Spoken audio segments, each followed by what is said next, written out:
1.5 লক্ষ বেঈমান, একটা নয়, দুটা নয়, তিনটা নয়। বাদশা হেরাক্লেস কাজ ছিল খালি কাউকে আমার থেকে বড় হতে দিব না, ওই দেশটা আমার থেকে বড়, চলো হামলা করো, ওকে আমার পায়ের তলে ফেলো। এই দেশটা আমার থেকে বড়, চলো হামলা করো। কারণ ও সৈন্য বেশি ছিল। বর্তমানে আমেরিকা লাল বান্দররা যে কাজটা চালিয়ে যাচ্ছে, ওইটাই ছিল বাদশা হেরাক্লের কাজ। তখন রোম, পারস্য আর আপনার কুয়েত যেগুলো বিভাজন হয়ে গেছে, ইরাক, ইরান একসঙ্গে ছিল। 1.5 লক্ষ সৈন্য। কোন একজন ব্যক্তি বলল, ও বাদশা হিরাক্লিস, তুমি বহু জায়গা। কি হলো? ছেলে পেলে ভাগ্য ভালো না, আমি অন্য কিছু বলেছি, আমি খারাপ মনে করিনি। কারো বিপদ হয়ে গেল নাকি? আর্তনাদ ছিল এটা, হাসি ঠাট্টা ছিল না। ও বাদশা হেরাক্লিস, তুমি তো বেশ কটা দেশ জয় করেছো, একটা নতুন শক্তি বের হয়েছে মদিনাতে, খবর পেয়েছো কি? ওই শক্তির নেতার নাম হলো নবী মুহাম্মদ সাল্লাল্লাহু আলাইহি সাল্লাম। কোনো ঝগড়া নাই, ঝামেলা নাই, ওর মাথায় চলে গেছে মোহাম্মদ নামে কে এসেছে রে মদিনাতে, খোঁজ নিয়ে দেখ। দেখছে হ্যাঁ, যে যায় সে মুসলমান হয় আর অনুগত্য স্বীকার করে। তখন বাদশা হেরাক্লিস বলছে, এবার মদিনাটাকে জয় করো। সুরসুরি উঠে গেল। জি ভাই, এতদিন তুমি যা করেছো করেছো, এবার 11 লাখ তারে হাত দিতে যেছো। বাপ মোহাম্মদকে চিনো কি, সে কে? এবার বলো ওটাকে জয় করো। বিশ্ব নবী খবর পেয়ে গেল যে আমাদেরকে বিজয়ী করবে, আমাদের ওপরে তারা বিজয়ী হবে, আমাদেরকে পরাজিত করবে। রোম সোমবার রেডি হয়ে গেছে। আল্লাহ কোরআনে সূরা রুম দিয়ে দিয়েছেন। বিশ্ব নবী সৈন্যদেরকে বললেন, ও আল্লাহর গোলামের দল, ও আল্লাহর গোলামের দল, আলী রে, ওসমান রে, রে আবু বকর, কে আছো? উমর, খালিদ বিন ওয়ালিদ, এবার তোমরা রেডি হও। কতজন সৈন্য বিশ্ব নবী নিলেন সঙ্গে মুতার প্রান্তে যাওয়ার জন্যে? 30,000 সৈন্য। 30,000 সৈন্য। কতগুলো বললাম? বেঈমানরা কত আছে? 1.5 লাখ। 30,000 সৈন্য নিয়ে মদিনা থেকে সফর শুরু করে দিলেন। আর মদিনা থেকে যখন সফর শুরু হলো, রাস্তাটা কয় কিলোমিটার ছিল?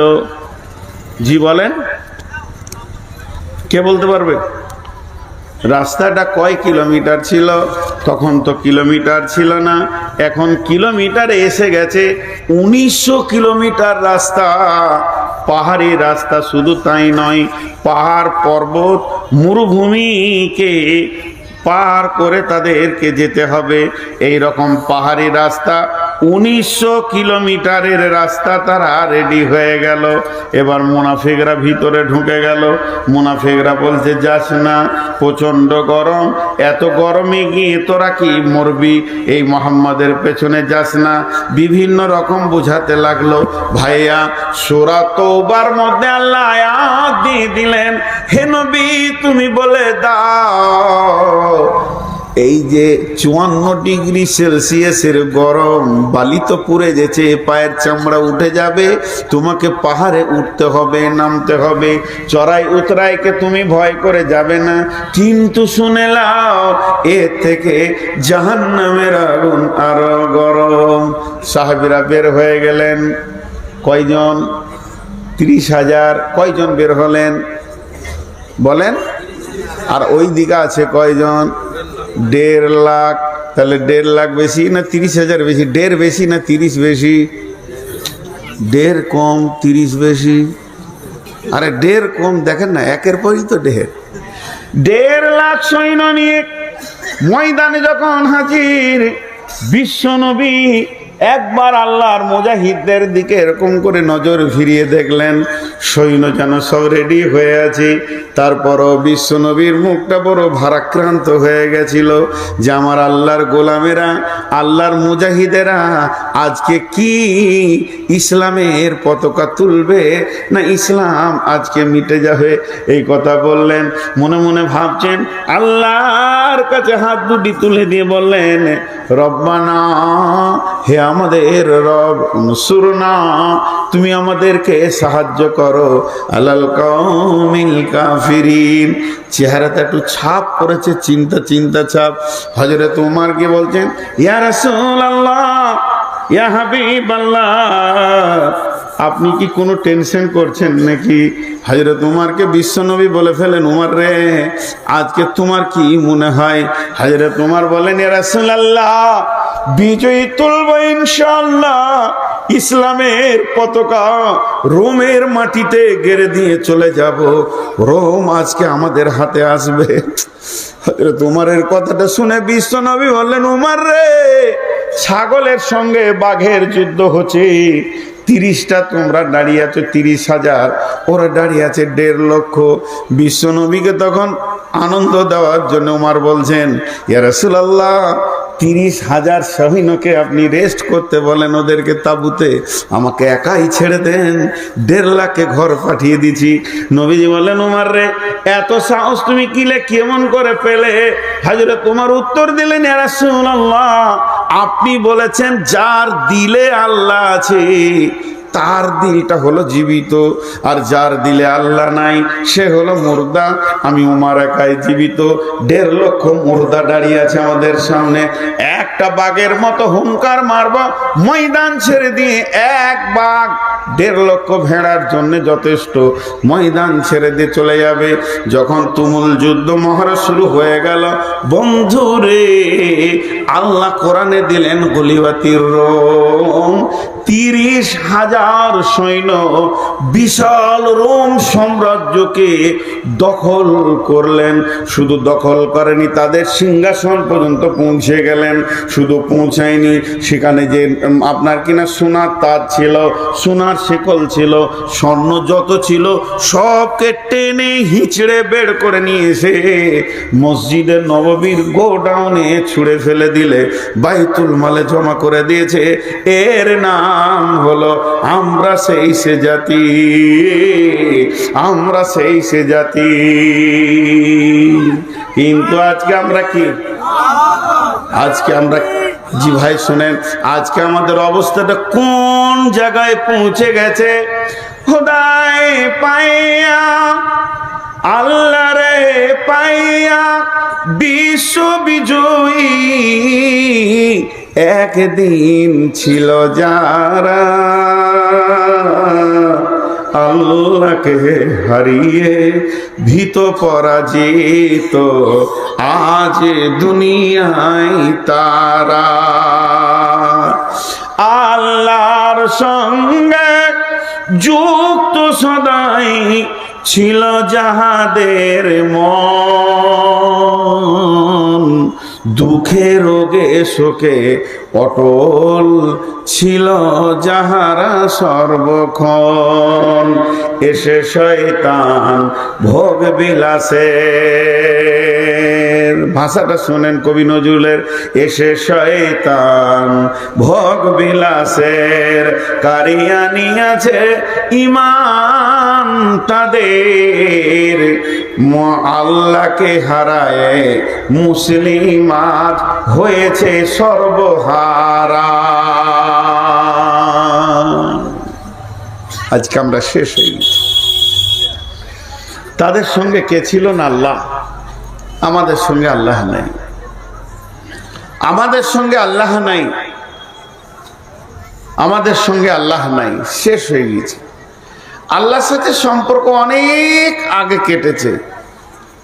আল্লাহকে সাক্ষী রেখে একটা কথা বলছি, আজকে পবিত্র মজলিসে বসে আছেন, একটু বেঈমানি কথা বলবেন না আপনারাও, আমিও বলবো না। আজকে আমার আল্লাহ আমাকে তৌফিক দিয়েছেন, এশার নামাজ 2 রাকাত রাস্তায় সফরের পড়েছি। আমি এশার নামাজ 2 রাকাত পড়েছি, তাই হাত তুললাম। আপনারা এশার নামাজ পড়ে কে কে বসেছেন হাত তুলেন। আর বাকি কটা মার কি সাদে পড়ছে গো?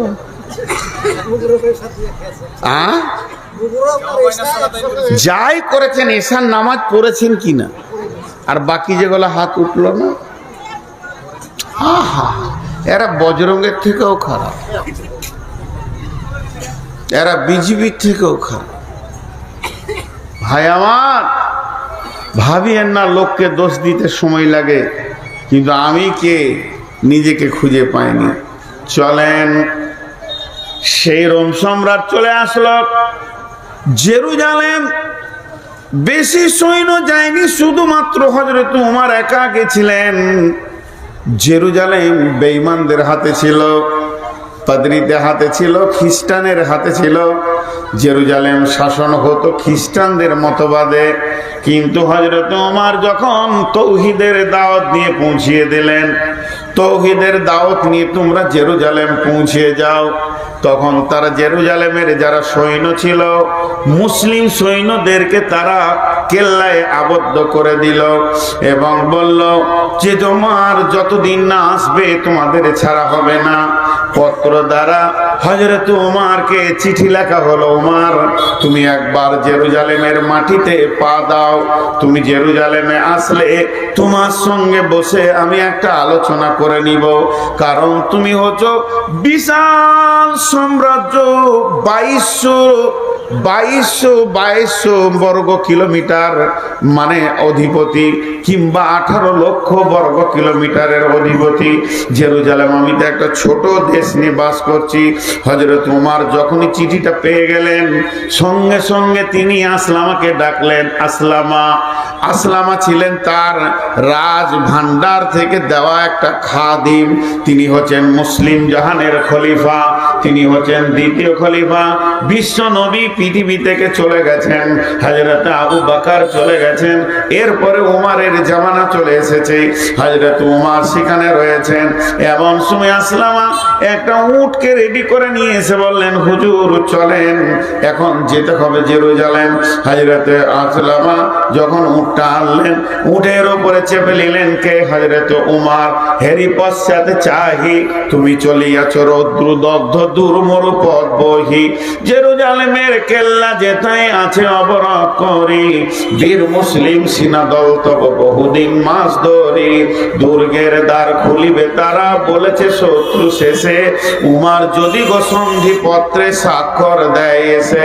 হায় রে আদেক ধারার মালিক আমিরুল মুমিনিন শুনেছে খবর, একা একই উঠে চলেছে বিরামহীন, সাহারা পাড়াইয়ে ঝুলিতে দুখানা শুকনো খুবজ রুটি, একটি মশকে এতটুকু পানি খোরমা 2-3 মুঠি।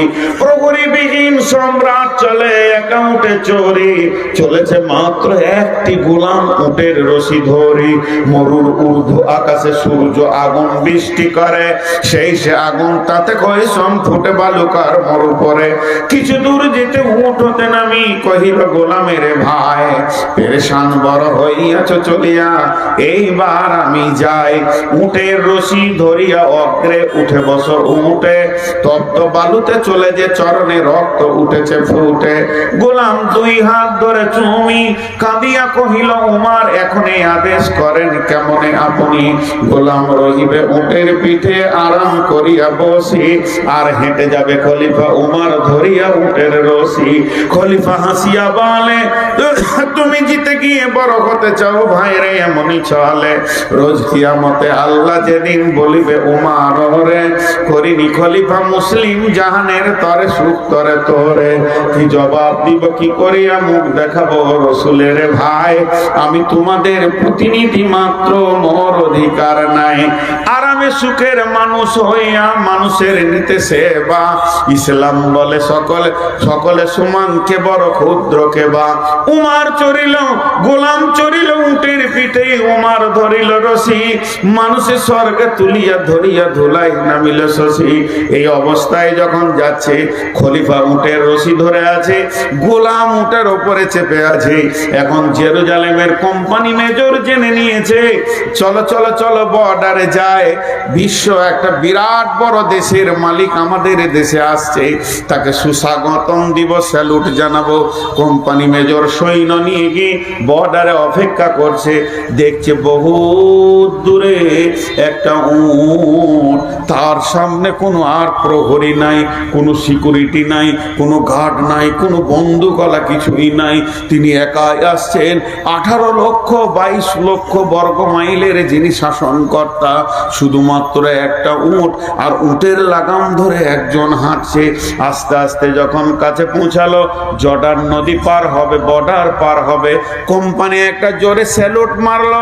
মেজর স্যালুট মারার পর বলছেন, আদব নেবেন জাহাপনা, আমাদের দেশে আসার জন্য আমরা অনেক আনন্দিত হয়েছি, আপনাকে সুস্বাগতম দিচ্ছি আমাদের দেশে। এমন সময় অঝর নয়নে কাঁদতে শুরু করেছে আসলামা, চুটের পিঠে কাঁদছে আর বলছে, আমাকে কেউ স্যালুট দিয়েন না, আমি তো উমার নয়, আপনাদের চিনতে ভুল হয়ে গেছে, আমি হলাম উমারের খাদিম, উমারের গোলাম। যিনি উমার তিনি উটের লাগাম ধরে হাঁটছি, ওনার হুকুম তাই আমি উটের ওপরে বসে আছি, ওনার হুকুম না হলে আমি নেমে যেতাম। অতএব যিনি লাগাম ধরে হাঁটছেন ইনি হলেন 18 লক্ষ বর্গ মাইলের বাদশা। কোম্পানি মেজর অবাক, হাই আল্লাহ, আমরা এতদিন রাজা দেখেছি, বাদশা দেখেছি, মন্ত্রী দেখেছি, পূর্ণাঙ্গ মানুষ এখনো দেখিনি। হযরত ওমরকে বলছে, তুমি কত দামি মানুষ, এত দামি মানুষ কোনোদিন দেখিনি। তারপরে গেল গির্জা ঘরে, বিশাল গির্জা, খ্রিস্টানদের গির্জা ঘরে তাকে স্বাগতম জানানো হলো। উমার গির্জা ঘরে উঠলেন, পোপের সঙ্গে কথা বলছেন। গির্জার যে মেন পোপ সেই হচ্ছে দেশের শাসক। কথা বলতে বলতে হঠাৎ উমার পোপকে বলছেন, ছোট হয়ে আদবের সঙ্গে বলছেন, হযরত ভাই আমার, একটু আমাকে ছেড়ে দেন, আমি 2 রাকাত নামাজ পড়ে আসি। গির্জার পোপ তখন অবাক, এত বড় মানুষ, এত বড় দাপটওয়ালা মানুষ আমার কাছে ছুটি চাইছে, কেমন কথা, তার দিলটা গলে গেল। তখন তিনি বললেন, আমাদের এই আঙ্গিনায় গির্জায় পড়িলে নামাজ হবে নাকি কবুল আল্লাহর দরবারে, একবার আপনি এখানে নামাজটা পড়ে নেন। তখন হযরত উমর উদাহরণ বুঝালেন, ভাইয়া শুনেলেন, আমার সৈন্য বড়, দেশ বড়, ক্ষমতা বেশি, আমি যদি গির্জাতে 2 রাকাত নামাজ কোনো কোণে পড়ে নি, আমার সৈন্যরা ভেবে নেবে হযরত উমর ইশারা করছে গির্জাটাকে ভেঙে দিয়ে মসজিদ করে নাও। এটা তো আমার আল্লাহ হুকুম দেয়নি, এটা আমার নবীর বিধান নয়। করো মসজিদ, গির্জারে ভেঙে মসজিদে মুসলমান, এ কোনো দিন হতে পারবে না। আমাকে ফাঁকা জায়গায়, একটু ফাঁকা খোলা মাঠে 2 রাকাত নামাজ পড়ার সুযোগ দেন। যখনই এই কথা বলা, তখন সারা জেরুজালেমের যিনি শাসনকর্তা পোপ এইভাবে উমরের হাতটা ধরে বললেন, আশহাদু আল্লা ইলাহা ইল্লাল্লাহ ওয়া আশহাদু আন্না মুহাম্মাদান আবদুহু ওয়া রাসূলুহু। রাগ করিয়েন না, পশ্চিমবঙ্গে আমার যথেষ্ট বদনাম আছে, আমি কমেন্টগুলো দেখি না তা নয়, দেখি। পরিস্থিতি আমাকে বেকন্ট্রোল করে রেখেছে।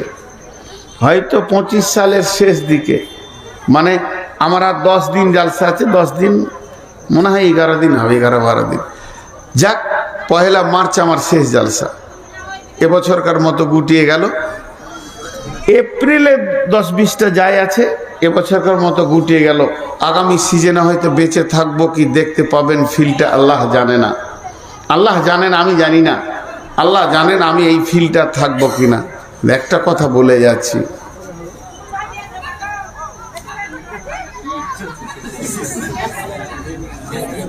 পানি খাই, পানি খাই, পানি।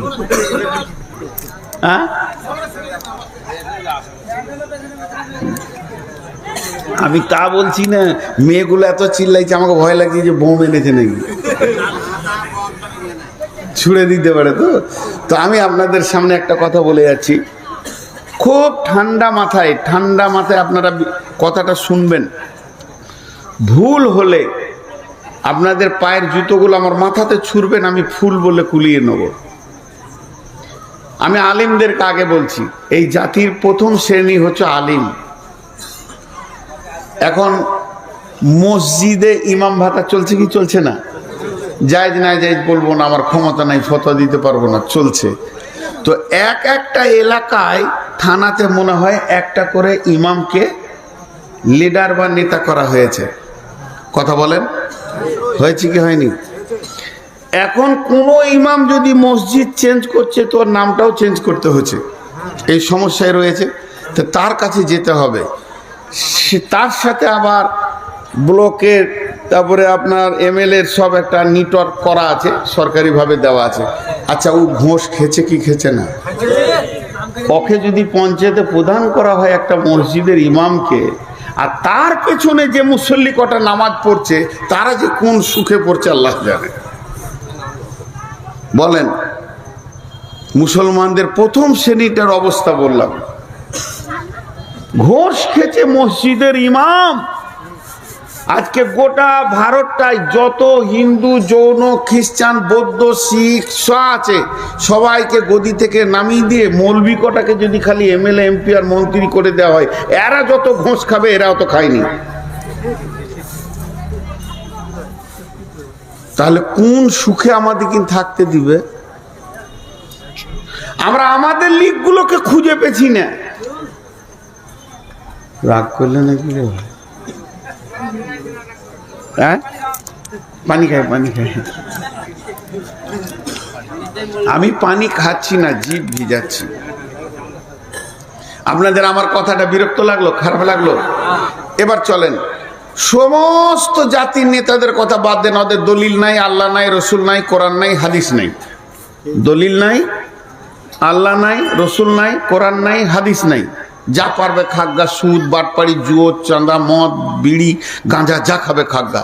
কিন্তু মুসলিম যে কটা নেতা ভারতবর্ষে আছে, এরা কি সরকারকে দেখাতে পেরেছে যে আমরা মুসলিম, 1 টাকা ডান দিকে বাঁ দিকে করবো না, সব সরকারি কাজ করব। আমরা হারাম খাই না, আমরা হালাল খোর, আমাদের কাছে মদ কিছু থাকবে না, জুয়ো তাস থাকবে না। না, এরা মাতাল কটাকে নিয়ে ঘুরে বেড়ায়। আচ্ছা, তাহলে এদেরকে আর রাখা ঠিক আছে? হাজি ভাই, সহজ করে একটা উদাহরণ দিই।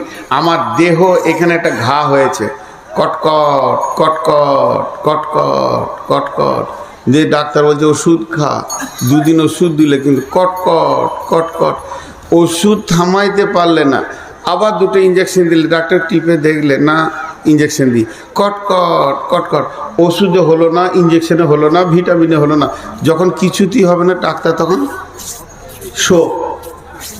ওটাকে কেটে সরিয়ে ফেলে দিই, ওটা তোর দেহ লয়। তোর দেহ হলে শান্তিতে থাকতো। আজকে মুসলিমদের চরিত্র বলেন, গোটা দেশটাকে কটকট কটকট শেষ করে দিয়েছে। এদেরকে অপারেশন করা মানে দেশকে শান্তি করা। আমি আপনাদের বিরুদ্ধে বলছি না, আসছে আমার দ্বিতীয় স্টেপ আসছে, এটা প্রথমটা যাচ্ছে, একটু ধৈর্য ধরেন। এরপর আল্লাহ বলছেন, বিসমিল্লাহির রহমানির রহিম, কুল ইন কানা আবাউকুম ওয়া আবনাউকুম ওয়া ইখওয়ানুকুম ওয়া আজওয়াজুকুম ওয়া আশীরাতুকুম ওয়া আমওয়ালুন ইকতারাফতুমুহা ওয়া তিজারাতুন তাখসাউনা কাসাদাহা ওয়া মাসাকিনু তারদাউনাহা আহাব্বা ইলাইকুম মিনাল্লাহি ওয়া রাসূলিহি ওয়া জিহাদিন ফি সাবিলিহি ফাতারাব্বাসু হাত্তা ইয়াতিয়াল্লাহু বিআমরিহি ওয়াল্লাহু লা ইয়াহদিল কওমাল ফাসিকিন। আল্লাহ এরকম ফাসিকদেরকে কোনোদিন হেদায়েত দেন না। এবার আল্লাহ শেফার ওষুধ দিচ্ছেন, ওরে আমার গোলাম রে, আয়, তোরা যদি বাঁচতে চাস তোদেরকে আমি ঠিকানা দিচ্ছি। বিসমিল্লাহির রহমানির রহিম, ফালিয়াবুদু রাব্ব হাযাল বাইত। ওই ঘরটা যে রয়েছে, এই যে সিমেন্ট দেয়া ঘাড়া 2টা পিলার, এই যে দরজা, ওই ঘরের মালিকের নাম বলেন। এই ঘরটা আব্দুল জব্বারের, এই ঘরটা জমিরুলের, এটা সফিরুলের, এটা শফিকের, এটা মফিকের, এতগুলো ঘরের মালিকের নাম আছে। মসজিদটার মালিক কে? এই মালিকের নাম হচ্ছে আল্লাহ। আল্লাহ তাবারাক ওয়া তাআলা বলছে, তোরা বাঁচবি, তোদের পিঠের চামড়া কেউ নিতে পারবে না। একটা কাজ কর, ফালিয়াবুদু রাব্ব হাযাল বাইত, এই ঘরের মাবুদের পায়ের কাছে তোরা উবুর হয়ে পড়ে যা, আর ডুকরে ডুকরে কাঁদ। একবার আল্লাহকে রাজি করেলে সেকেন্ড লাগবে না, বিশ্বটা তোদের হাতে দিবে। যেমন তোদের পূর্বপুরুষেরা রোমকে দখল করেছে, জেরুজালেম দখল করেছে, বাহরাইন দখল করেছে, সাহাবীরা যেদিকে হেঁটেছে জয় আর জয়কার, জয় আর জয়কার, কোথাও ফিরে আসেনি। কেন? তারা আল্লাহকে সঙ্গে নিয়েছে। বন্ধুরা আমার, আবু জাহেল, আবু সুফিয়ান আর উমাইয়া বেঈমানেরা কোনদিন বিশ্ব নবীর সঙ্গে লড়াই করে যখন পারছে না, তখন তারা গোয়েন্দা পাঠালো, যা তোরা সাহাবীদের ভিতরে থাকগা। মুনাফিকরা এসে সেখানে থাকতে শুরু করে। কি করে কেমন করে অস্ত্র চালায়। হযরত আলীকে যখন দেখা যায় জিহাদের ময়দানে, মনে হয় সিংহের মুখ দেখছি। উমারকে দেখলে মনে হবে পাগলা সিংহ দাঁড়িয়ে আছে, কলিজাটা চাবিয়ে খেয়ে নেবে। এই লোকগুলি এত ভয়ানক, জিহাদের ময়দানে একবার দাঁড়ালে এদের চোখের ভিতর দিয়ে অগ্নি শর্মা চলতো, আর মুনাফিকরা বেঈমানেরা থরথর করে কাঁপতো। তাহলে এরা এমন হলো কি করে? এই ট্রেনিংটা তো আমাদেরকেও নিতে হবে। গোপনে তারা সাহাবীদের সঙ্গে বেশ কিছুদিন থাকতে লাগলো। তারা করে কি, থাকতে থাকতে গভীর রাত্রিতে আলীর মতো বীরটা উঠেছে, উঠে উজু করে মসজিদে নববীতে কাঁদছে, চোখের পানিতে। মনে হচ্ছে না সিংহ শিয়ালের থেকে দুর্বল মনে হচ্ছে। ডুকরে ডুকরে কাঁদছে আর বলছে, আল্লাহ আল্লাহ আল্লাহ, মওলা জিহাদের মালিক তুমি, জয় বিজয়ের মালিক তুমি, মাবুদ তুমি শক্তি দাও। হজরের পর আবার সিংহ হয়ে গেছে। তার মানে সারা রাত আল্লাহর সঙ্গে কানেকশন, আর সারা দিন জিহাদের ময়দানে মাস্তান। এদেরকে কে হারাবে? আমাদের তো আল্লাহ নাই, আমাদের তো রসুল নাই, চেহারাতে রসুল নাই, ইবাদতে আল্লাহ নাই। বিয়ে করেছি 27 বছর, হজ করে এসে দেখছি 8টা ছেলের বাপ। হাজিকে জিজ্ঞেস করছি, হাজি সাহেব ছেলে পিলে কয়টা? বলে 4টা বেটি 4টা বেটা। মাশাআল্লাহ, টাকা পয়সা হয়েছে। বিয়ে কতদিন হয়েছে? 43 বছর বিয়ে করেছি বাবা, 8টা ছেলের বাপ আমি। আমার বিয়ে রানিং চলছে 43 বছর। মক্কার মাটিতে জিজ্ঞেস করছি, হাজি সাহেব ফরজ গোসল জানেন? বলে জানি না। গোটা ঘর না পাক করে রেখে দিয়েছে 43 বছর ধরে। এ হাজির ঘরে কোন ফেরেশতা ঢুকবে রে বন্ধু? এবার তার বেটারা জানে কিনা জানি না ওই ঘরটার অবস্থা কি হয়ে আছে। শয়তান বলবে, এত বড় শয়তানি তো আমি বলি নাই, সারা বছর ঘরকে না পাক করে রেখে দে। মুসলমান, তোমাকে মুসলমান হতে হবে। এর জন্য আল্লাহ কোরআনে বলেছেন, ইয়া আইয়ুহাল্লাযীনা আমানু আমিনু, ঈমানদার তুমি ঈমানদার হয়ে যাও। ইয়া আইয়ুহাল্লাযীনা আমানু কু আনফুসাকুম ওয়া আহলিকুম নারা, হে ঈমানদারেরা তুমি নিজে বাঁচো, তোমার আহালকে জাহান্নামের আগুন থেকে বাঁচাও। এত কথা আল্লাহ বলেছেন। যে আমার আল্লাহ সূরা সফের ভিতর কি বলছেন দেখেন, আমাদেরকে বাঁচার টিপস দিচ্ছেন। বিসমিল্লাহির রহমানির রহিম, ইয়া আইয়ুহাল্লাযীনা আমানু হাল আদুল্লুকুম আলা তিজারাতিন তুনজিকুম মিন আযাবিন আলীম তুমিনুনা বিল্লাহি ওয়া রাসূলিহি ওয়া তুজাহিদুনা ফি সাবিলিল্লাহি বিআমওয়ালিকুম ওয়া আনফুসিকুম যালিকুম খায়রুল লাকুম ইন কুনতুম তা'লামুন। একটা মজার কথা আপনাদেরকে শোনাই। প্রেয়ার স্কুলে হয় কি হয় না? স্কুলে মাদ্রাসাতে কেমন করে দাঁড়ায়? লাইন সোজা করে দাঁড়ায় কি না? এই কথাটা উত্তর দেবেন আপনারা। এর মধ্যে যুক্তি কথা আছে। এটা আমি পেয়েছি গোলাম মুর্তুজার কাছ থেকে। তখন আমি বায়ান শুনছি বসে বসে, শিশু অবস্থায় খুব দামি কথা বলেছিলেন, এখন আমার ব্রেনে সেটা আছে। প্রেয়ার লাইন হয় একটার পেছনে একটা, একটার পেছনে একটা, এটা একটা লাইন, এটা একটা লাইন, এটা একটা লাইন। আচ্ছা, একের পেছনে এক হলে কয়জন হলো? বলে না, মুখ খুলে না। তার পেছনে এক, কয় হলো? তার পেছনে এক, কয় হলো? চার। ওরা কয়জন হলো? চারজন।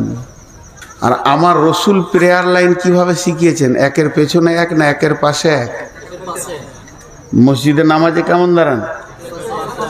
একের পাশে এক। একের পাশে এক হলে কত হয়? 11। তার পাশে এক হলে কত হয়? তার পাশে এক হলে কত হয়? হ্যাঁ, মুসলিম যদি 4টা দাঁড়ায় ওদেরকে 1000টা আসতে হবে। এখনো এই ক্ষমতাটা মুসলমানদের আছে। কি বলেন? আল্লাহ এখনো কেড়ে নেয়নি। ভারতবর্ষে যে কটা মুসলমান আছে ওরা জানে একবার যদি হুঙ্কার ছাড়তে শুরু করে তো ওরা পেচ্ছাপ করে পালিয়ে যাবে। প্রশাসন শুধু ওদের সাথ দিচ্ছে, তাই তারপরও ভারতবর্ষের মুসলমান এখনো ধৈর্যের উপরে দাঁড়িয়ে আছে। যেদিন ধৈর্যের বাঁধ ভাঙবে, যেদিন এরা নামবে, সেদিন বিশ্বের অন্য জাতিরা পালাবার রাস্তা পাবে না। কারণ কি? কারণটাও বলে দিই। এই আয়াতে আছে, আমি আয়াত পড়েছি, আপনাদের বিরক্ত লাগছে নাকি? এই আয়াতে আছে, আমি বললাম আজকে অনেক মূল্যবান কথা বলবো। আমাকে একজন হিন্দু ভদ্রলোক মালদাতে জিজ্ঞেস করছে, অনেক মহব্বতের মানুষ, খুব দেখা সাক্ষাৎ হয়, বলছে এত মারার পরেও এরা পেছুচ্ছে না কেন? তখন আমি ওকে দুটো কথা বললাম, যে মনে করেলেন একটা 20 তলা বিল্ডিং, বিশাল ছাদ, 200 মিটারের ছাদ। মন দিয়ে শুনবেন, ওকে যে উদাহরণটা দিয়েছিলাম। আর দুজনাই হচ্ছে পাকা চোর, ওই ছাদে লুকিয়ে আছে। আর এসপি গিয়েছে, আর যেই এসপি কে দেখেছে ওরা দৌড়তে শুরু করেছে ছাদে। কিন্তু এসপি কি ছাড়বে? এসপি ছাড়বে না। তো ছাদের উত্তর দক্ষিণ দিক থেকে উত্তর দিকে দৌড়তে এসে, কিন্তু ছাদে সব দেওয়াল আছে, দেওয়াল বড় উঁচু করে দেওয়াল আছে। ওখানে দুটো প্লাস্টিকের দরজা আছে। তো একজন দরজাকে লাত মেরে দিয়ে ওই দিকে চলে গেল, আর একজন দরজার কাছে গিয়ে এসপি কে ধরা দিয়ে দিলে। যে লোকটা লাত মারলো না, ওর জ্ঞান কি? ওর জ্ঞান হচ্ছে ওই পাশে আর ছাদ নাই, আমি নিচে পড়বো, 20 তলা নিচে পড়বো, তার থেকে এসপি কে ধরা দেওয়া ভালো, 2-4 বাড়ি যা দিবে। আর যার এটা জানা আছে 100% যেটা দরজা মাত্র, ওই দিকেও বড় ছাদ আছে, সে কি করবে? ওই প্লাস্টিকের দরজাতে একটা লাত মেরে দিয়ে দৌড়বে। তো শুনালেন, পৃথিবীর সমস্ত জাতি জানে মরে গেলেই শেষ, আর মুসলিমদের জানা আছে মরার পরেই আসল জীবনটা। এই জন্য এরা মরতে ভয় করে না। বিশ্বনবী শহীদের ব্যাপারে কি বলেছেন শুনেলেন? যখন চারিদিকে মার কাট চলছে, তখন তো আমরা রাতেই দৌড়ে বেড়াই। 3টে কথা শুনেলেন।